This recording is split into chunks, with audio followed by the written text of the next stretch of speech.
افريقي اعلن عن الجوائز الخاصة بعام 2025: افضل لاعب، افضل مدرب، افضل حارس، افضل نادي، افضل منتخب. وتعال نتكلم واحد واحد. افضل مدرب مرشح ليها كرونسلاف يوروتيتش، معين الشعباني، وليد الركراكي، محمد وهبي، وليد سيكتوري المدرب المغربي. اقرب اتنين ليها كرونسلاف يوروتيتش مدرب بيراميدز، ومحمد وهبي، خصوصا بعد ما حصل على كاس العالم للشباب. افضل لاعب داخل القاره مرشح ليها اربع لعيبه من بيراميدز ولاعب من النادي الاهلي. اللاعب اللي من النادي الاهلي هو امام عاشور، واربع لعيبه من بيراميدز: محمد الشيبي، ابراهيم عادل، ابراهيم بلاتي توريه، وفيستون مايلي اللي دلوقتي بقى اسمه ابراهيم مايلي. اقرب اتنين بيتنافسوا عليها فيستون مايلي ومحمد الشيبي.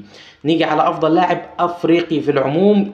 القايمه بتشهد تواجد فيستون مايلي لاول مره انه لاعب من بيراميدز ينافس على افضل لاعب افريقي عموما داخل القاره وبره القاره. طبعا محمد صلاح موجود، لكن اقرب واحد ليها هو اشرف حكيمي. جائزه افضل حارس مرمى فيها اكتر من حارس مرمى صن داونز، لكن اقرب اتنين مرشحين ليها احمد الشناوي حارس مرمى بيراميدز، وياسين بونو حارس مرمى نادي الهلال السعودي. نيجي على جائزة أفضل نادي، واللي شهدت حاجة غريبة جدا، وهي عدم تواجد النادي الأهلي المصري. ودي حاجة غريبة بالرغم من يعني بغض النظر عن أي حاجة مع النادي الأهلي، لكن الأهلي وصل لقبل نهائي دوري الأبطال. يعني السيزون اللي فات الأهلي ما كانش وحش، لكن ما يبقاش موجود ضمن العشرة. أنا شايف علامة استفهام كبيرة من الاتحاد الأفريقي. جائزة أفضل منتخب مرشح ليها منتخبات كتير، ومنتخب المغرب داخل بالمنتخب الكبير، ومنتخب الشباب اللي أخذ كأس العالم. وأنا أتوقع إنه منتخب المغرب للشباب هو اللي هياخد جائزة أفضل منتخب.